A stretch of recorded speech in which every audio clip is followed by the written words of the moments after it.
اللهم صل على محمد وآل محمد. أعوذ بالله السميع العليم من الشيطان اللعين الرجيم. بسم الله الرحمن الرحيم. وبه نستعين وهو خير المعين. الہی التقوی. آخری فقہی مسئلہ لاسٹ سنڈے جو پڑھا گیا وہ محرمات حائضہ کے اعتبار سے چل رہا تھا. وہ چیزیں جو چیزیں حائضہ پر حرام تھیں، سب سے پہلی چیز عبادات مشروط بطہارت، وہ تمام عبادتیں جس میں آپ کو طہارت کی شرط طہارت چاہیے. طہارت کے اندر بریکٹ لکھوایا تھا وضو، غسل یا تیمم، ٹھیک ہے، وہ ساری عبادتیں حرام ہیں. دوسری چیز خط قرآن کو چھونا. دوسری کے ساتھ انکلوڈیڈ خداوند متعال کے نام کو چھونا، کسی بھی زبان میں لکھا گیا ہو، صفات خاص سے خدا کو چھونا، اور انبیاء اور ائمہ معصومین علیہم السلام کے ناموں کو چھونا آیت اللہ سیستانی نے احتیاط واجب کی بنا پر حرام قرار دیا تھا، اور اسے انکلوڈ کیا تھا اللہ کی صفات خاص کے ساتھ. ایک صلوات پڑھیں.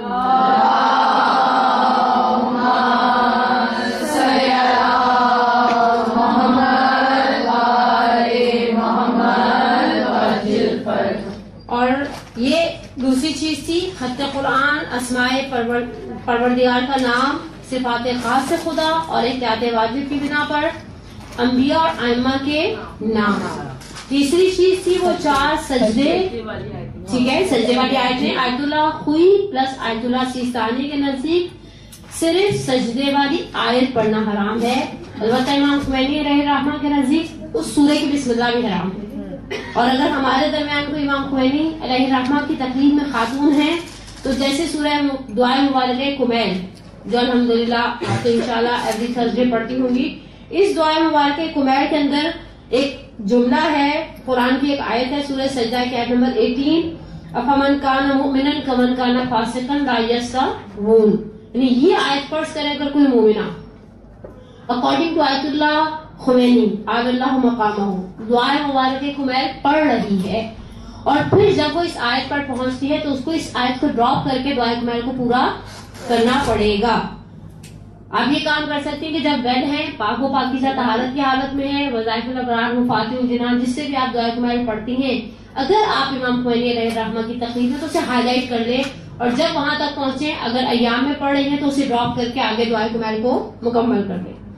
اس کے بعد چوتھی چیز تھی مسجد الحرام اور مسجد النبی میں جانا، گزرنا، چاہے ایک دروازے سے جا کر دوسرے دروازے سے نکل جائے. 5ویں چیز باقی مساجد کے اندر توقف، رک جانا، یعنی آپ جا کر رک نہیں سکتے. ہمارے یہاں تو الیکشن میں اسکولز استعمال ہوتے ہیں، دوسری چیزیں پولنگ اسٹیشنز بنائی جاتی ہیں. بعض اسلامی ممالک میں پولنگ اسٹیشنز کی بجائے مسجدوں سے کام لیا جاتا ہے، اور تو ہم سے ایسی جگہ پہ رہتے نہیں ہیں تو ہمیں کوئی ٹینشن نہیں ہے. اور نارملی کراچی کی جو بڑی امام بارگاہیں ہیں، IRC ہے، محفل مرشدہ ہے، ہم سولجر بازار میں محفل شیخ خراسان ہے، وہاں مسجد کا احاطہ امام بارگاہ کے ساتھ انکلوڈ نہیں کیا گیا، ورنہ تو ہم کیسے جاتے اور جا کر کیسے بیٹھتے. اس کے بعد چھٹی چیز تھی کہ کوئی چیز شوہر کے ساتھ تعلقات. ایک چیز رہ گئی تھی، ساتویں نہیں تھی. اصل مسئلہ ہے کہ الگ الگ جگہوں پر اتنا غلیظ سب چل رہا ہوتا ہے کہ انسان کنفیوز ہو جاتا ہے کہاں پر کیا چیز بیان کی تھی. فرماتے ہیں کہ فقہا کے نزدیک مسجد کے اندر کوئی چیز رکھنا جائز نہیں ہے. تو ہم تو یہ کام الحمدللہ ویسے بھی نہیں کرتے. ہم کون سے پمفلٹ بانٹ رہے ہیں جو یہاں تک ہم نے آپ کی خدمت میں 7 حرام چیزیں بیان کی. اس کے اندر ایک آدھ چیز اسپیشلی جو سیکنڈ لاسٹ والا آپشن ہے یہ تھوڑا تفصیل طلب ہے، لیکن بہرحال مجھے اس چیز کا بھی احساس ہے کہ درس اپلوڈ ہو رہے ہیں تو بعض چیزوں کو میں کھول کر بیان نہیں کر سکتی. اب آ جائیں دوسری چیز، وہ چیزیں جو ہے اس کی وجہ سے باطل ہو جاتی، آٹومیٹکلی ٹوٹ گئی. کہانی ختم، پیسہ حضر. دوسری چیز اس کے جو ہے اس کو باطل کر دے گی، آٹومیٹکلی خود بخود وہ چیز ختم ہو جائے گی فقہی نقطۂ نگاہ سے. سب سے پہلی چیز جس کی وجہ جو ہے اس کو باطل کرنے کا سبب بنتی ہے، نہیں جس کی وجہ جو ہے اس کی وجہ سے باطل ہو جاتی ہے، وہ ہے نماز. چاہے آپ السلام یہاں پر پہنچی، بس ابھی آپ نے وعلیکم ورحمۃ اللہ وبرکاتہ نہیں کہا، گئی نماز. اب اس نماز کی دو صورتیں ہیں. اگر آپ نے نماز اذان کے فوراً بعد شروع کر دی تھی، اس نماز کی قضا نہیں ہے. لیکن اگر آپ نے اتنی دیر کے بعد شروع کی کہ جتنی دیر میں 4 رکعت ظہر پڑھی جا سکتی تھی، نماز کا وقت گزار دیا، آپ کو اس نماز کی قضا بعد میں کرنا پڑے گی. نماز چاہے وہ نماز کا سلام کرنے سے پہلے شروع ہو جائے، نماز باطل ہو جائے گی. اور اگر نماز کے بعد فرض کریں نماز میں احساس ہی نہیں ہوا، نماز پڑھنے کچھ عرصے کے بعد احساس ہوا کہ نماز کے دوران یہ مسئلہ پیش آ چکا ہے، تو بھی فقہا فرماتے ہیں پچھلی نماز باطل ہے. یعنی جس نماز فرض کریں کسی نے صرف مغرب کی نماز پڑھی، ابھی عشاء کی نماز نہیں پڑھی، مغرب کی نماز پڑھ کے اٹھی، 2-4 کام کیے. کبھی ایسا ہوتا ہے کہ آپ کہتے ہیں اچھا مغرب تو اول وقت ہو گئی نا، الحمدللہ. آپ جیسے ہی پلٹ کر آئے آپ کو احساس ہوا کہ نماز کے دوران کچھ ایسا ہوا تھا اور آپ کو اس کے آثار بھی نظر آتے ہیں، تو پھر وہ نماز جو آپ نے پڑھی تھی وہ نماز باطل ہے. دوسری چیز روزہ. اچھا روزے کے حوالے سے ایک مسکانسیپٹ ہمارے درمیان میں ہے، ہمارے مسلمان معاشرے میں. میں نے کل کے مدرسے میں بھی ایک مثال دی تھی. فقہ کے حوالے سے آپ کو ہمیشہ معاشرے میں 3 رویے ملیں گے فقہی مسائل کے نقطۂ نگاہ سے. جو توضیح مسائل اور یہ جو حرام حلال نجس پاک اس طرح کے جو سارے ایشوز ہیں نا توضیح مسائل کے ساتھ ریلیٹڈ، اس کے مقابلے میں آپ کو 3 طرح کے رویے معاشرے کے اندر ملیں گے. پہلا رویہ ایسے لوگوں کا ہے جن کے نزدیک کبھی کوئی نماز صحیح نہیں ہوتی، یہ آستینیں پاک نہیں ہوں گی، میرا وضو آسانی سے نہیں ہوگا، غسل کرنے جائیں گے ڈالی جائیں گے، پانی ڈالی جائیں گے، ان کے نزدیک آسانی سے غسل نہیں ہوگا. یہ ہر چیز سے اچک کے چلتے ہیں. اگر یہ کسی بچوں والے گھر سے گزر بھی جاتے ہیں تو گھر آ کر کپڑے دھوتے ہیں، جسم پہ پانی ڈالتے ہیں اور پھر بیٹھتے ہیں اللہ اکبر. انہیں ہر چیز میں وہم آتا ہے، یہ کہیں سے گزر جائے پھر چھینٹے پڑ جائیں، انہیں لگے گا کتے کا چھوا ہوا پانی تھا جو ان کے اوپر گر گیا. ان لوگوں کو پھر کس طرح میں وسواسی کہا جاتا ہے. وسواس کی وجہ ان کے اپنے اختیار میں نہیں ہے. نماز پڑھنے پڑے گا نا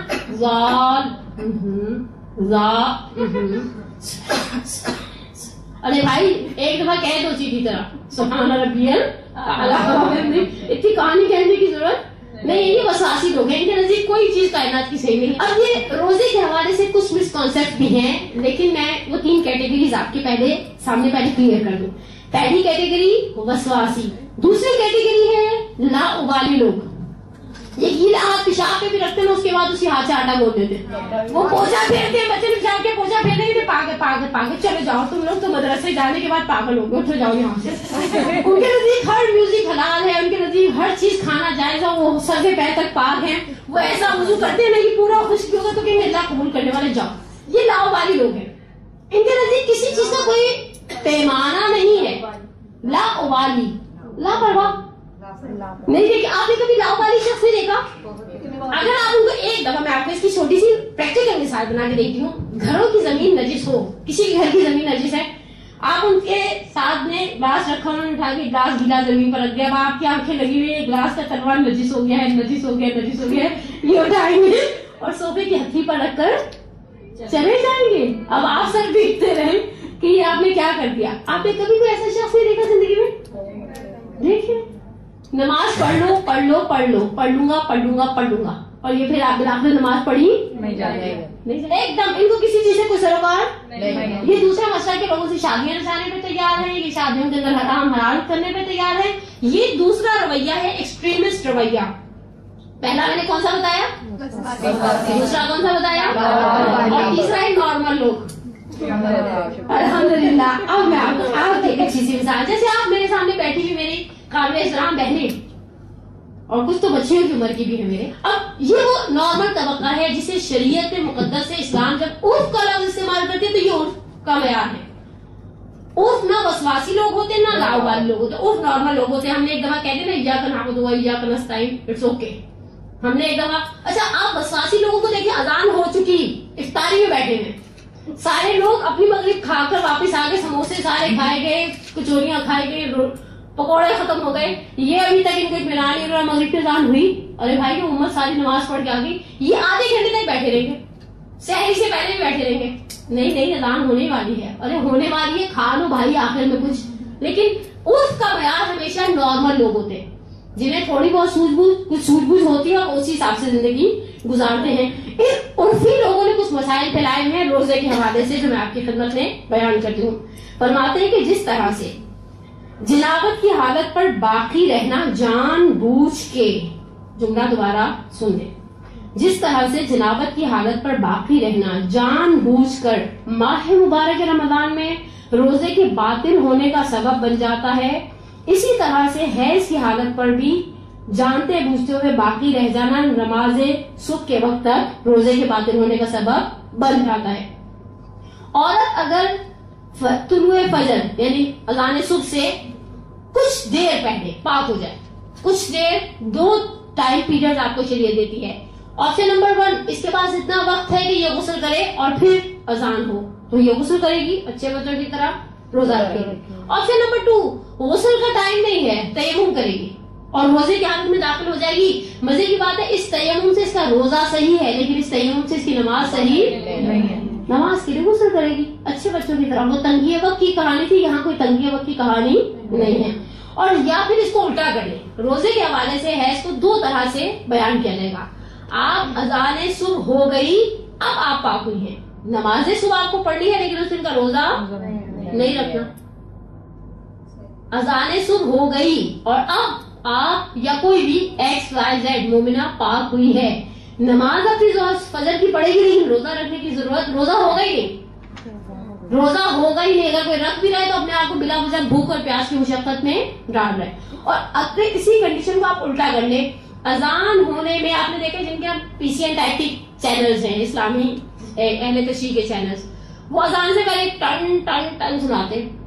آپ نے وہ ٹن کی آواز سنی اور پیریڈز آ گئے, آپ کا سارا روزہ لپیٹ دیا گیا. آپ کو اس روزے کی قضا کرنا, بولے آپ کو روزہ لگ رہا ہے؟ AC میں بیٹھ کے کسی کو روزہ نہیں لگتا, روزہ لگنے کی خواہش آپ کو ضروری ہوتا ہے تاکہ گرمی دماغ کے اوپر صحیح اثر کرے. خلاصہ کروں اپنی بات کا, اگر اذان مغرب سے 1 لمحہ پہلے کسی کو حیض آتا ہے اس کا اس دن کا روزہ باطل, ختم, وہ اس روزے کی آپ کو قضا کرنا پڑے گی. اب ایک تیسری صورت حال بھی نکل دے گی. تو روزے کے باطل ہونے کے حوالے سے تھا 10:30 پونے 11 بجے ٹہلتے ہم اٹھے اور ہم نے دیکھا کہ پیریڈز ہو چکے ہیں. یہاں پر بعض خواتین پتہ نہیں کیوں زبردستی اپنے آپ کو مغرب کا بھوکا پیاسا رکھتی. واجب روزہ ہے, مستحب روزہ ہے, کسی بھی وقت آپ کو حیض آ گیا آپ کا روزہ آٹومیٹکلی باطل ہو جائے گا. بس دوسری چیز جو باطل ہو جائے گی حیض کی وجہ سے وہ کیا ہے, بولے روزہ. آپ کو لگ رہا ہے؟ نہیں لگ رہا, لگنے کے لیے روزہ رکھنا شرط ہے. اب تیسری چیز جو ہے وہ بہت مزیدار ہے اور کائنات کا سب سے بڑا کنٹروورشل ایشو ہے. جو چیز حیض کی وجہ سے باطل ہو جاتی ہے وہ ہے طلاق پلس زہار. عورت کو طلاق دینا حالت حیض میں باطل ہے.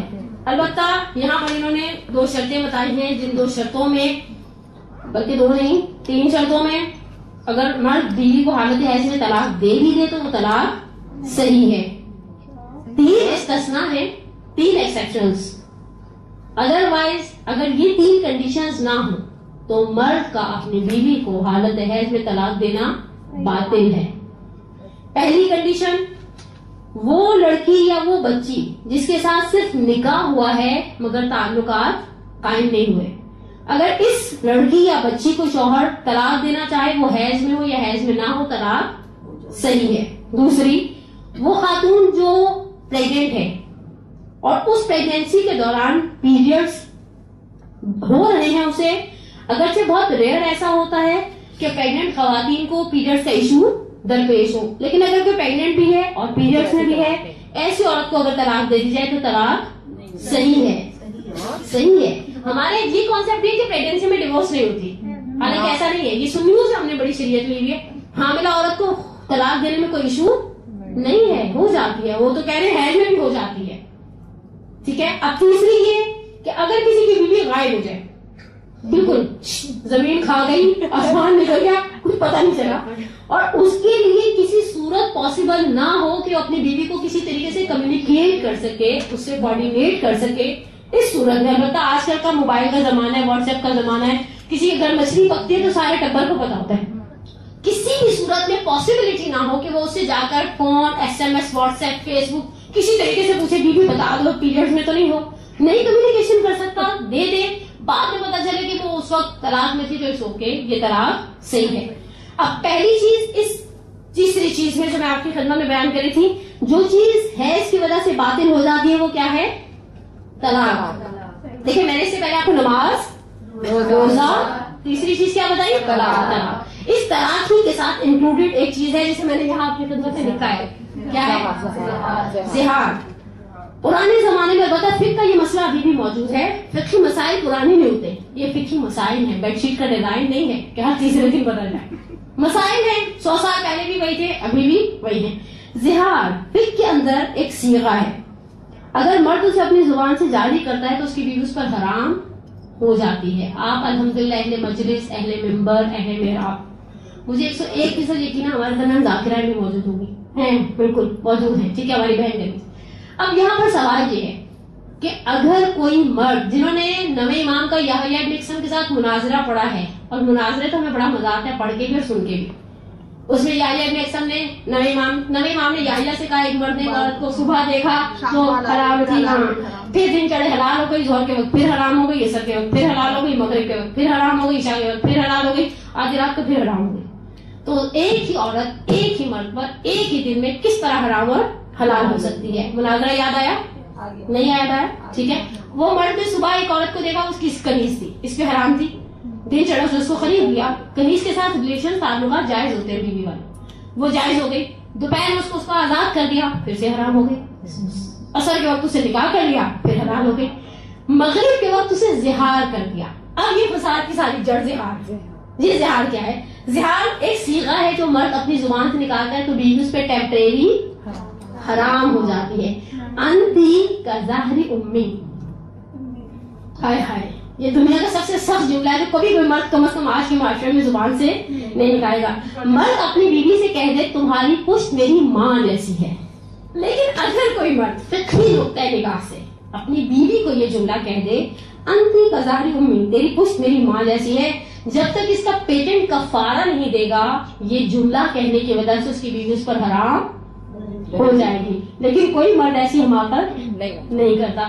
لیکن اگر یہ جملہ حالت حیض میں بولا جائے تو اس جملے کی ویلیڈیٹی فنش, ختم ہو جائے گی, مسئلہ حل ہوا. ویسے یہ بہت ریئر پیش آنے والا ہے چونکہ انہوں نے لکھا ہے تو میں نے ایسے تبرکن پڑھ دیا. خلاصہ یہ 3 چیزیں میں نے آپ کی خدمت میں بیان کر دی جو حیض کی وجہ سے باطل ہو جاتی ہے.